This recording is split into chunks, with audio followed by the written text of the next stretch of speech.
semana pasada con el libro de Daniel. Y recuerden que estoy tomando una perspectiva la perspectiva de que la iglesia nuestra es una iglesia hispana y cristiana. Es una iglesia que no es igual a las iglesias africanas, aunque es la misma, pero no es lo misma. Es igual a la iglesia americana, pero también no es la misma. No somos la iglesia americana, somos una iglesia hispana, y tenemos nuestras propias problemáticas y nuestras propias características. Sin perder este punto de vista, voy a tratar de hablar de este tema, ¿sí? Hay que recordar entonces esto de que somos hispanos. Y una cosa interesante dentro de esta idea del libro de Daniel es que Daniel, junto con sus amigos, 3 amigos de él, llegan a una ciudad o un país diferente, una cultura diferente, una situación diferente de la que estaban acostumbrados a vivir. No comían la misma comida, no vestían la misma ropa, no estudiaban las mismas clases que les enseñaban allá en Israel, donde les enseñaban solamente de que hay un solo Dios y todo lo demás son mentiras. Aquí en este lugar que llegaron, les enseñaban que pues su Dios era uno de los muchos dioses, y otros jóvenes también traían otros dioses, y todos había que respetarse. Era una buena idea, pero no era lo que ellos debían no era lo que ellos debían aceptar. Ellos se mantuvieron firmes en la fe que les habían inculcado sus padres. Y una cosa interesante de esto es que una persona se demuestra quién es cuando está en el anonimato. En el anonimato han visto que de repente se levanta mucha gente y empiezan a gritar y empiezan a quejarse de alguna circunstancia, y no falta quien agarra una piedra y la avienta, y como hay tanta gente alrededor tuyo, pues no se da cuenta uno quién fue. Y en el anonimato se pueden hacer muchas cosas. En el anonimato también, en algunos desfiles, he escuchado de algunos desfiles puertorriqueños en Nueva York, que varios jóvenes se juntan entre ellos aún sin conocerse y andan manoseando mujeres, ¿sí? Es lo que se dedican a hacer en ese momento. Y como están en el anonimato, parece que nadie se da cuenta de qué pasó. En el anonimato surge quiénes somos. Porque no están los papás al lado, porque no están los parientes al lado, porque no están los tíos al lado, y empezamos a comportarnos de una manera que no lo haríamos cuando están otras personas que nos conocen cerca de nosotros.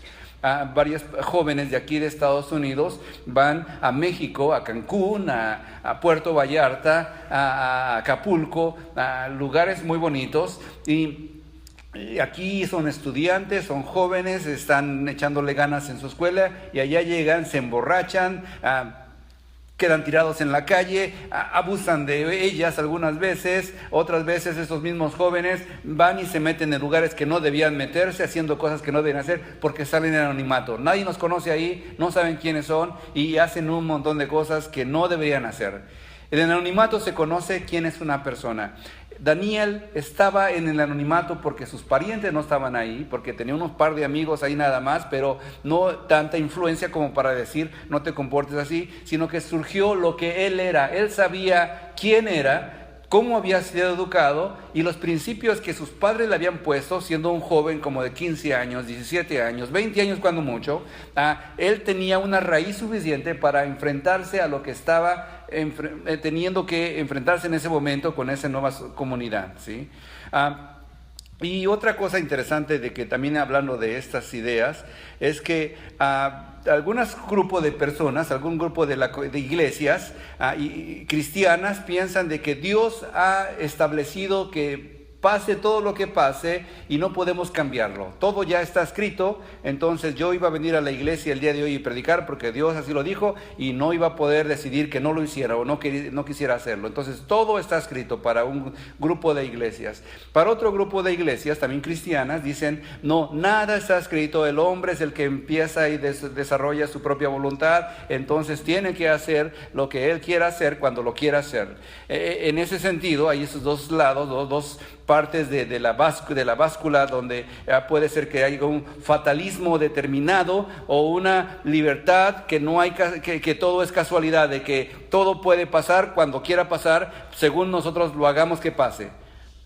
Parece que uno de ellos era una palabra que se llamaba predestinación, un enfoque de predestinación, y el otro es un enfoque, me parece que la palabra técnica que se utilizaba era pelagianismo o semipelagianismo. Entonces había esa lucha entre la iglesia cristiana para decidir si todo lo que estaba hecho ya estaba escrito o si había una posibilidad de hacer una cosa que nosotros quisiéramos hacer según nuestra propia voluntad.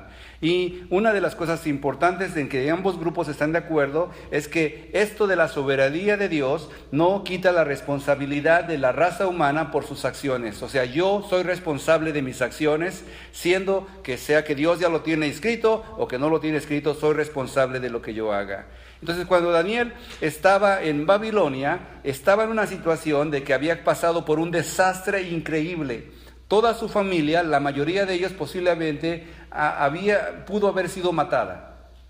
Sus padres ya no estaban con ellos. Él aún, otra cosa que posiblemente haya pasado con el libro de Daniel, y con Daniel en este caso y con sus amigos, es que los volvieron eunucos. Eunucos es que no podían tener familia, no podían casarse, se tenían que dedicar exclusivamente a trabajar en lo que el rey les tenía como trabajo para hacer. Ya eran una gente especial para esas personas, y como gente especial ellos iban a tener mucha responsabilidad, y por eso la mayor parte de los ministros de los reyes era muy posible de que se dedicaran a una vida exclusiva a la responsabilidad legal del asunto de los reyes. Entonces los volvían eunucos, no podían tener hijos. ¿Sí?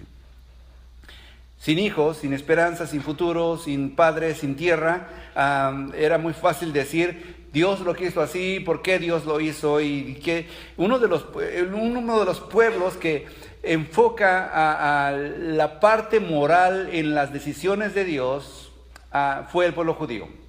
Lo digo de esta manera. El pueblo judío entendía que si se portaba bien, le iba bien, parte de la teología del Antiguo Testamento. Y si se portaba mal, le iba mal. En el libro de Deuteronomio, por ejemplo, Moisés separa al pueblo, las 12 tribus, en 6 de un lado y 6 del otro lado, y les hace recitar unas palabras como que si yo me porto bien, si sigo a Dios y guardo sus mandamientos, voy a tener salud y voy a tener bendición, y mi tierra va a prosperar, mis hijos van a crecer sanos y fuertes, mi esposa va a tener muchos hijos, no va a haber estériles, y si entramos en la guerra, uno de nosotros va a corretear a 1000 de ellos. Y se terminaron un capítulo entero de bendiciones. Y luego les tocó al lado contrario, del otro lado de la montaña, que el otro lado de la montaña decía, si yo no obedezco a Dios, y si me ando en malos caminos, y empiezo a hacer mal, y empiezo a cambiar lo que Dios dijo, pues ahora va a haber maldición sobre mi casa, mis higueras no van a producir, mi campo no va a producir, mis animales van a morir, y si entro a la guerra, uno de ellos va a corretear a 1000 de nosotros. Entonces había una bendición y maldición en su teología de los judíos. Y interpretaban los judíos de una manera esta idea que todas las catástrofes que llegaban a experimentar era por causa de su pecado, y era lo que continuamente los profetas les decían a estas personas. Es triste lo que está pasando en Ecuador, por ejemplo, y puede haber quien diga, pues Dios así lo quiso, así es su voluntad, y otros que pueden decir, es por el pecado de ellos que Dios decidió hacer una cosa así. Es difícil de explicar y entender la mente de Dios, no puedo profundizar en eso. Pero una de las cosas que yo entiendo, que cuando una persona como Daniel está en un pueblo diferente, él utilizó una palabra que, aunque no está en este caso en la Biblia, yo quiero usarla para también describir lo que nosotros estamos experimentando como inmigrantes en un pueblo diferente al nuestro. La palabra es integración. Nosotros podemos integrarnos al pueblo de Estados Unidos y volvernos en cierta manera americanos, mexicanos americanos, o salvadoreños americanos, o ecuatorianos americanos, pero no podemos olvidar esa raíz que tenemos. La otra palabra que no estoy de acuerdo que se debe de utilizar dentro del pueblo hispano es asimilación. Asimilación es cuando todos somos iguales. Exactamente todo lo que hacen ellos, hacerlo también como ellos. Y me refiero a que el mundo en este momento, el mundo de Estados Unidos, está encaminándose a cada vez más aceptar o disminuir la parte moral del ser humano. Está por un lado aceptando que todos tengamos derechos, pero por el otro lado está matando miles o hasta millones de bebés. Por un lado está ayudando a la gente a sobresalir y tener oportunidad de hacer varias cosas con el poder de sus manos o con el poder de su capacitación, y por otro lado está vaciando el alma del hombre para no fijarse en las necesidades de otros, sino solamente en las necesidades de uno solo. Entonces, yo entiendo que asimilación es lo deseado por la mayor parte de los países, pero yo creo que podemos, como hispanos cristianos, distinguir entre lo que realmente conviene a nuestra alma, conviene a nuestro futuro, no desperdiciar oportunidades de estudio. Yo creo en el estudio, yo espero que nuestros hijos puedan sobresalir a lo que nosotros hemos logrado y superarnos en todo lo que nosotros hemos logrado, y estoy enfatizando continuamente, no solamente con ustedes, sino también con mis hijos, de que deben de buscar una educación que les pueda hacerse valer en este país diferente al que al que yo experimenté cuando yo era pequeño. Entonces, yo entiendo eso. Y cuando entiendo eso, y cuando empiezo a hablar acerca de catástrofes y dificultades, Daniel había experimentado en el capítulo 1 esa dificultad y había podido en cierta manera vencer esa batalla, pero una batalla no es nada más una sola batalla. Una guerra se compone de muchas batallas, y cuando una persona va a ser utilizada por Dios, va a tener que pasar diferentes pruebas y diferentes circunstancias.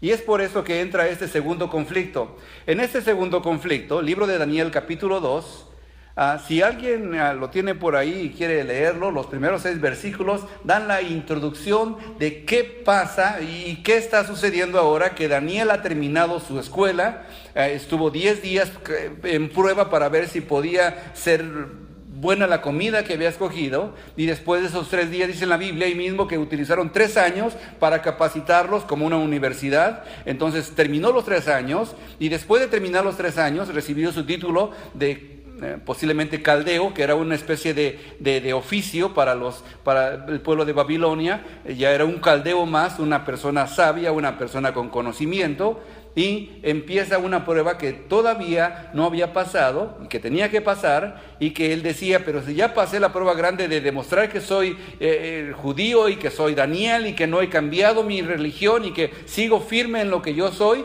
¿por qué viene otra prueba más? Esa prueba es una prueba casi imposible de pasar para los ojos humanos, pero para alguien que confía en Dios y que conoce a Dios, creo que puede poder pasarla, como nosotros a veces pasamos pruebas que nos vienen una tras otra. Libro de Daniel, capítulo 2. Si alguien quiere leerlo, lo puede hacer, y si no, yo lo leo. Nadie se anima. 1 al 6.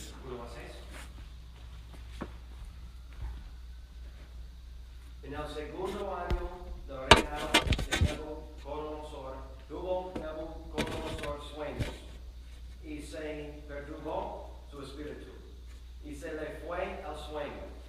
Hizo llamar al rey a magos, astrólogos, encantadores y caldeos, para que le explicasen sus sueños. Vinieron pues y se presentaron delante del rey. Y el rey les dijo: he tenido un sueño, y mi espíritu se ha turbado por saber el sueño. Entonces hablaron los caldeos al rey en lengua aramea. Rey, para siempre vive. De el sueño a tus siervos, y te mostraremos la interpretación.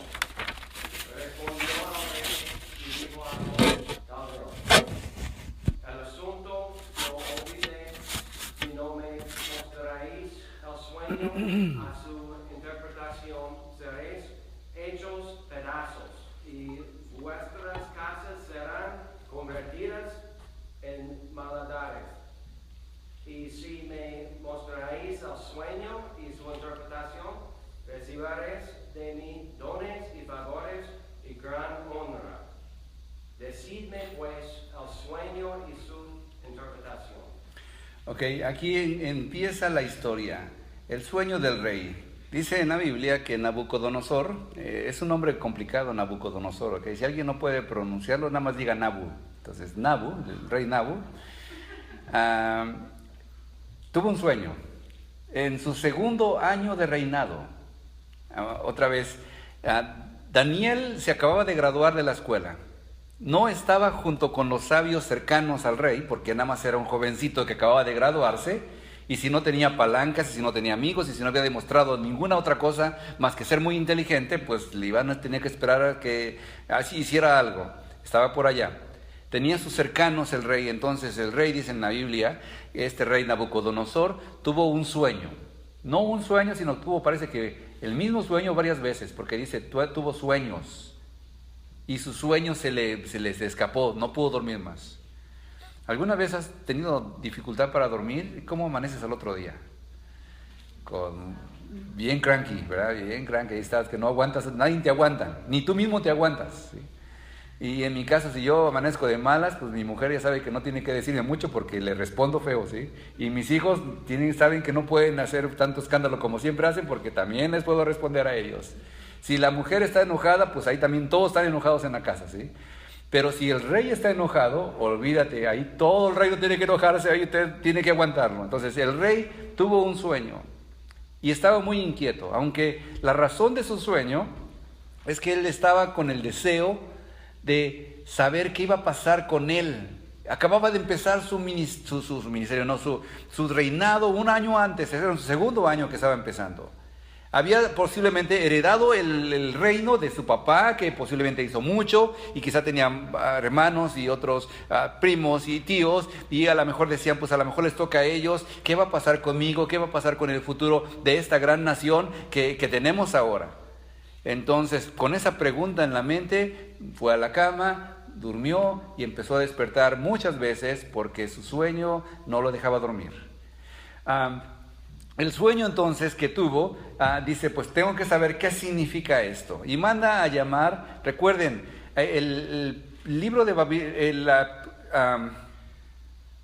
el imperio de Babilonia estaba en su auge de la magia, de la astrología, de la astronomía, de las hechicerías, de la brujería. Todo eso estaba conjuntado en lo que era el pueblo babilónico. Tenía muchas tradiciones antiguas, es más, lo pueden ver y que tienen cierta influencia en la Biblia, los querubines, que tenían cuerpo de un animal, con la cabeza de otro animal, con las patas de otro animal, con las alas de otro animal, y eso lo tenían como parte de su mitología. Era real para ellos. Y nosotros también lo adquirimos porque esa misma palabra de querubines y serafines y todas esas palabras la heredamos de ese pueblo, y en algunos pasajes de la Biblia mencionan como si fueran todavía similares a lo que se describía en aquel tiempo. Entonces había gente muy capaz para explicar sueños. Es más, tenían libros, tenían conocimiento,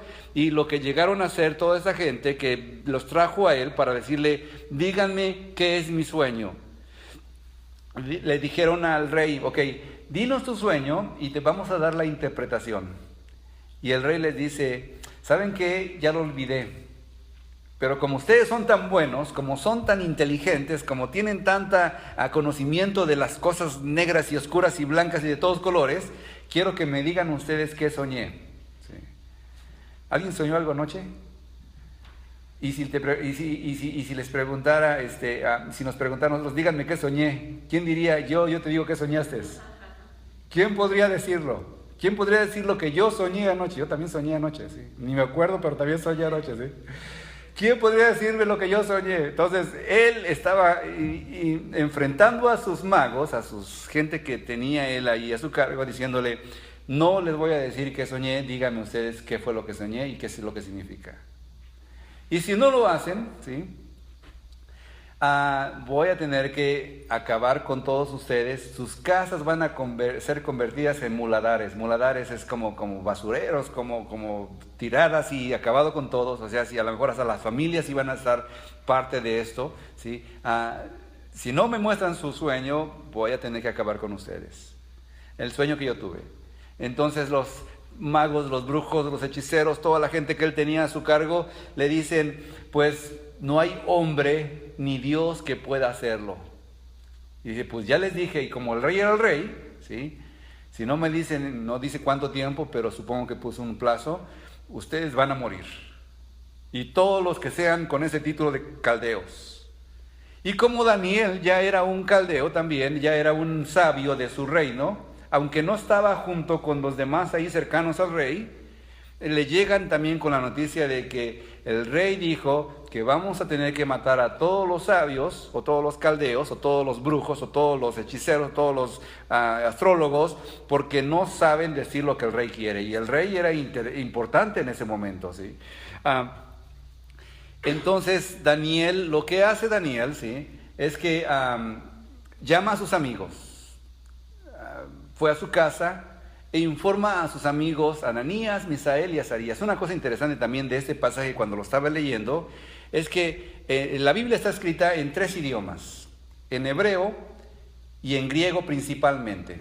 Hebreo, el Antiguo Testamento, casi todo el Antiguo Testamento, y en griego casi todo el Nuevo Testamento. Y el arameo se mete por ahí en algunos pasajes. Y aquí es un pasaje que se mete el arameo. El capítulo 2 al 7 de Daniel están escritas en arameo. Y no se refieren al pueblo judío, se refieren a la gente que no estaba en el pueblo judío, fuera del pueblo judío. Pero del 2 al 7, cuando habla de las naciones y de los pueblos y de las profecías, habla de gente extraña, de gente que no era judía, de gente que no era israelita. Y ellos les habían cambiado el nombre, recuerden el sermón pasado, a ellos les cambiaron el nombre. Pero aquí Daniel, que era su nombre judío, habla a sus amigos y les habla con nombres judíos también. Ananías, Misael y Azarías. Les dice, vengan amigos, vamos a hacer una reunión de oración, una vigilia de oración, y vamos a pedir al Señor que nos revele, porque si no nos matan también a nosotros.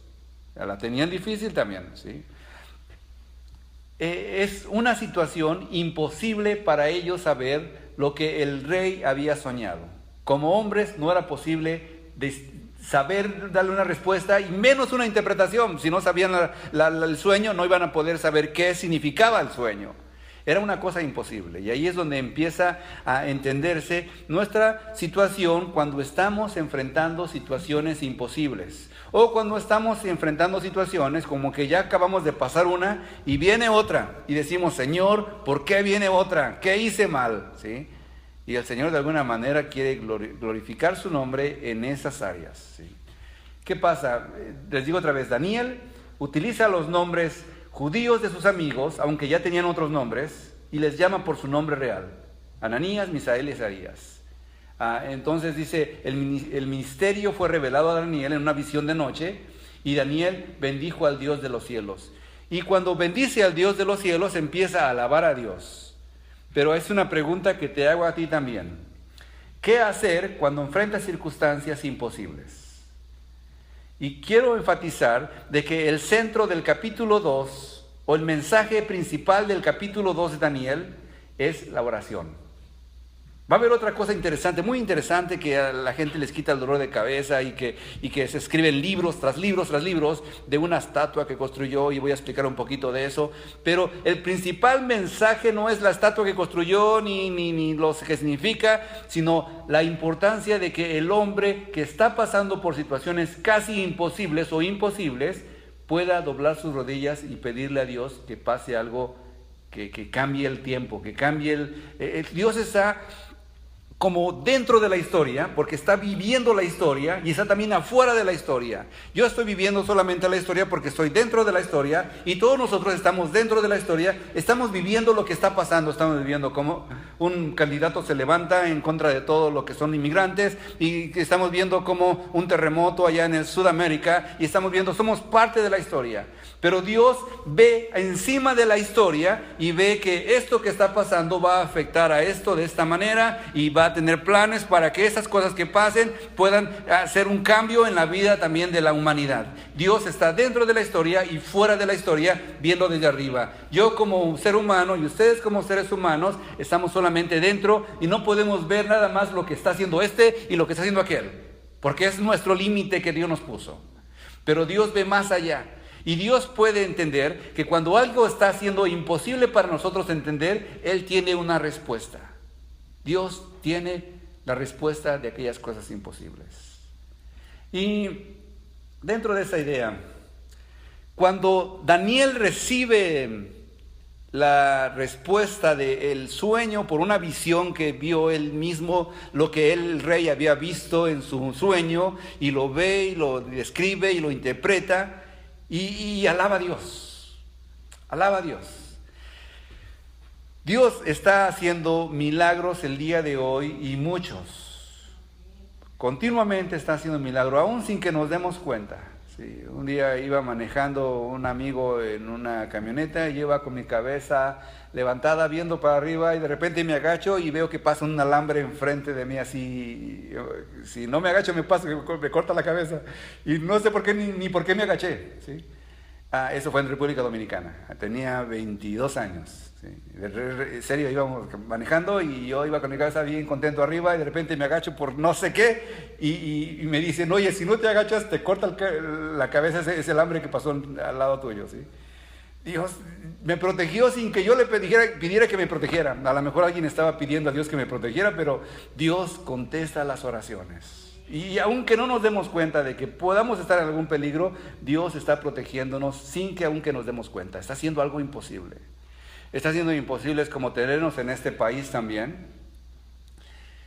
Y yo no sé, ¿cuál fue el año que Daniel fue 605 antes de Cristo? ¿Sí? En ese año no pasó nada más importante.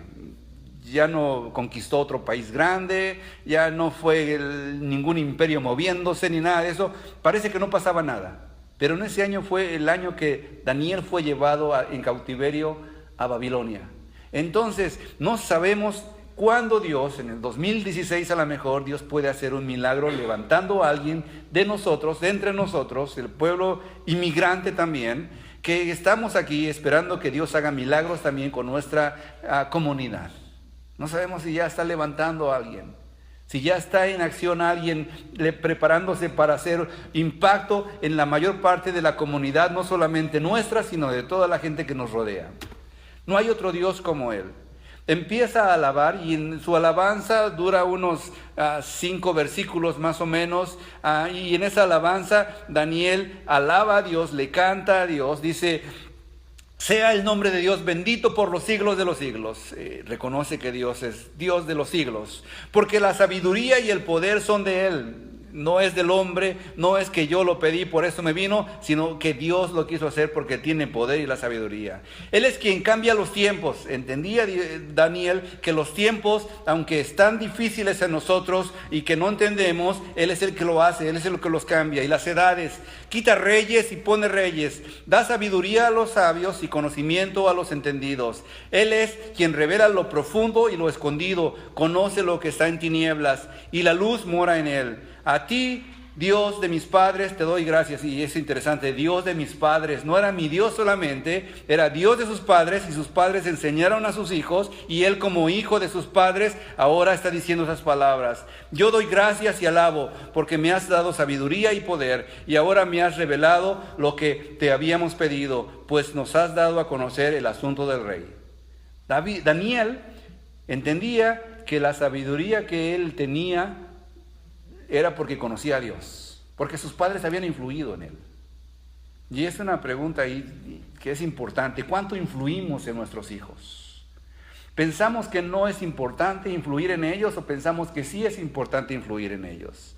Si pensamos que es importante influir en ellos, tenemos que dedicarles tiempo a ellos. Tenemos que ir a jugar fútbol con ellos, aunque no corramos mucho ya, ¿sí? O las mamás tienen que de alguna manera sacar a sus hijas a las tiendas y platicar con ellas, no nada más por comprar, sino platicar y hablar y mostrarles y decirle: mira, ves esos cupones guárdalos porque luego los puedes utilizar y te sale más barato, y enseñarles las cosas comunes, pero también las profundas y espirituales, como confía en Dios. Mira, el hombre que va a llegar a tu vida tiene que ser un hombre que tema a Dios, es lo principal que debe buscar el hombre, y decirle cosas importantes. Y lo mismo para los hombres, que los padres que tienen hombres. Mira, hay muchas muchachas bonitas y que son muy populares, pero mejor busca una mujer que tema a Dios, que ame a Dios, que le sirva, que esté sirviendo en la casa de Dios, que se interese por servir a otros. Y creo que cosas como esas no las aprenden en la escuela, porque en la escuela no les enseñan eso. No las aprenden con los amigos, porque los amigos que le preguntan, le dicen, oye, esa muchacha, ¿cómo ves? Sí, está bien buena, sí, esa es para ti, y nada más porque está bonita, ya por eso es una buena pareja, según la idea de los amigos que están en la misma edad. Entonces creo yo que por eso los padres y madres tienen que tener énfasis en enseñarle a sus hijos todos los asuntos, no solamente prácticos, sino también espirituales. Cuando decirle, confía en Dios, de que Dios puede mostrarnos cómo te puede sanar. Ayer estaba Anajín comentando de que a su hija estuvo enferma, ella oró, y al otro día, bueno, esa misma noche, a las 3 de la mañana, algo así, dijo, sanó su hija el Señor, y al otro día amaneció y dijo, Dios me sanó, mamá, ¿sí? Es una manera de enseñar a los hijos, tú oras por ellos y ellos se dan cuenta de que Dios responde, y les enseñas. No es una clase y un examen, y es mostrarles cómo Dios responde, cómo Dios está ahí. Y Daniel reconocía que Dios estaba ahí porque sus padres le habían enseñado. ¿Sí? Es el sueño revelado entonces. Y el sueño, ¿sí? Y yo sé que para algunos dicen, se va a poner bueno con esto. No voy a hablar mucho de eso. Porque esta historia de este pasaje nada más toma unos cuantos versículos para hablar de esa descripción que se la presentó delante del rey. No es el tema principal para nada en el capítulo 2, la historia de qué significa la cabeza, ni qué significa el pecho, ni qué significa la cintura, ni los pies. No es lo más importante. El rey tenía intención y quería en su corazón saber qué iba a pasar después con su reino. ¿En dónde entraba su reino? ¿Qué era de importante su reino? Si iba a continuar reinando o no iba a continuar reinando, y qué iba a pasar después. Y Dios se le ocurrió bendecirle y darle la información de lo que él preguntaba. Les digo que a veces Dios a lo mejor tiene algún contacto directo con los líderes, porque en otro caso que recuerdo en la Biblia, también un hombre llamado Salomón, dice en la Biblia que Dios se le aparece a este hombre importante para la historia judía y le pregunta, ¿qué quieres que yo haga por ti? Y Salomón dice, pues yo lo único que pido es que me dé sabiduría, Señor. Quiero saber cómo, soy joven y necesito saber cómo entrar y salir del pueblo y guiarlos. Y quiero ser un rey que pueda ser justo y sabio, Señor. Quiero sabiduría. Y Dios le responde a este Salomón, por cuanto no me pediste riquezas, ni me pediste poder, ni me pediste fama, yo te voy a hacer como un hombre sabio, y te voy a dar riquezas, y te voy a dar poder. Por la sabiduría que vas a recibir esta bendición. Entonces el hombre de Salomón, pues recibió una bendición grande. Este hombre lo que tenía interés era conocer, Nabú, quería saber qué iba a pasar. Y Dios le dice, es lo que va a pasar. Esta es la historia. Llega Daniel con él, le dice, ya sé lo que soñaste, te voy a decir lo que soñaste.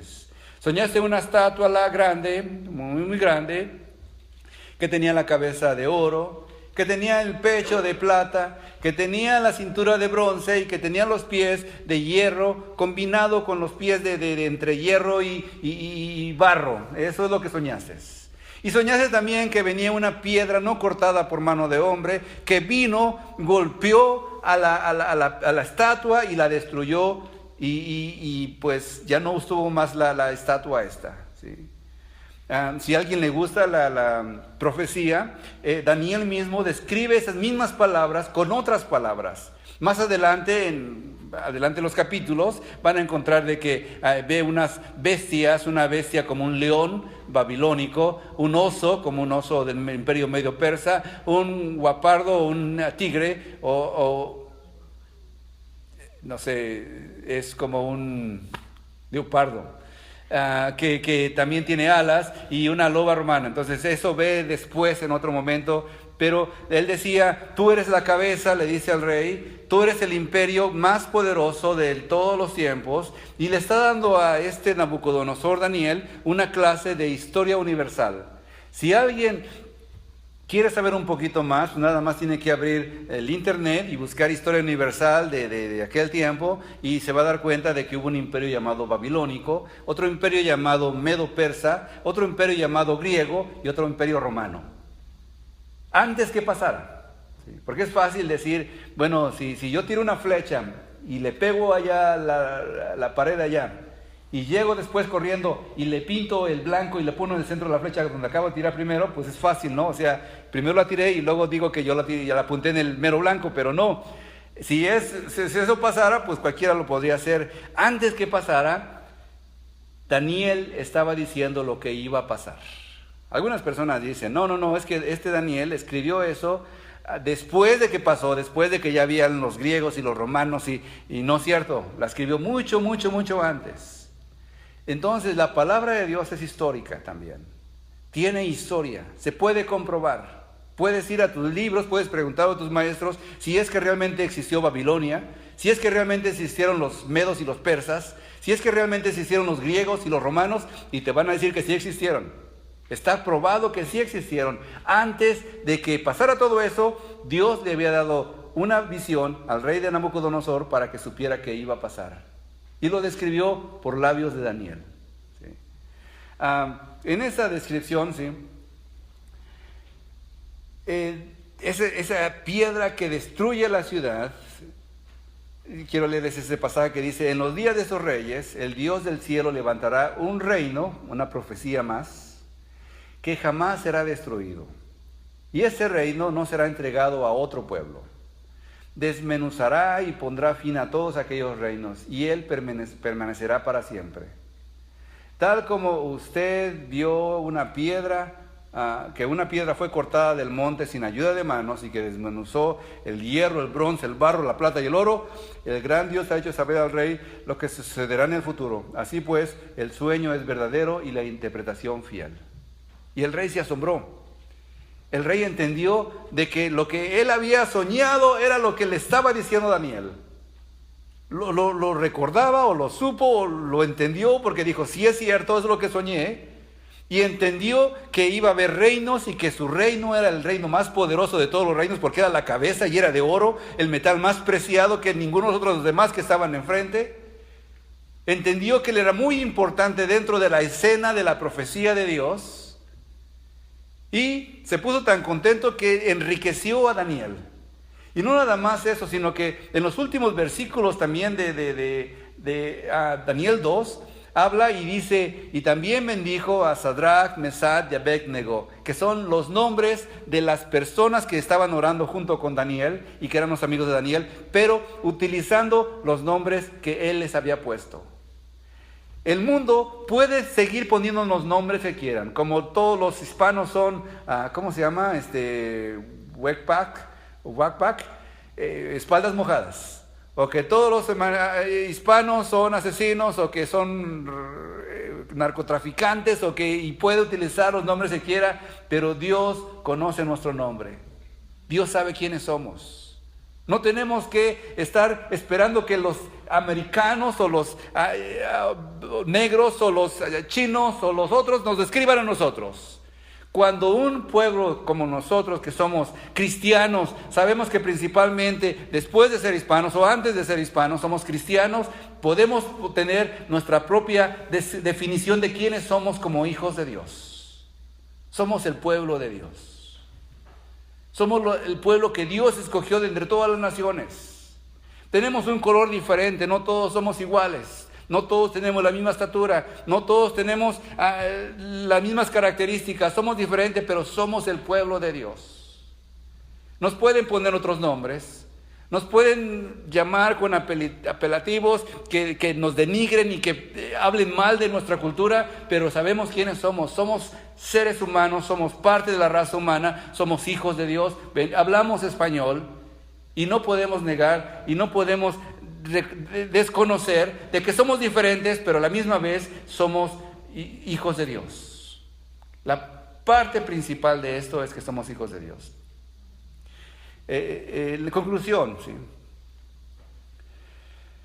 Normalmente en los estudios de Daniel se hace hincapié de la estatua esa y qué significa y buscarle más significado y decir que fue cuando cayó la piedra cuando Jesús vino o cuando va a venir la segunda vez y que estamos esperando que 70 semanas y que 42 y que empiezan a hacer un montón de conjeturas.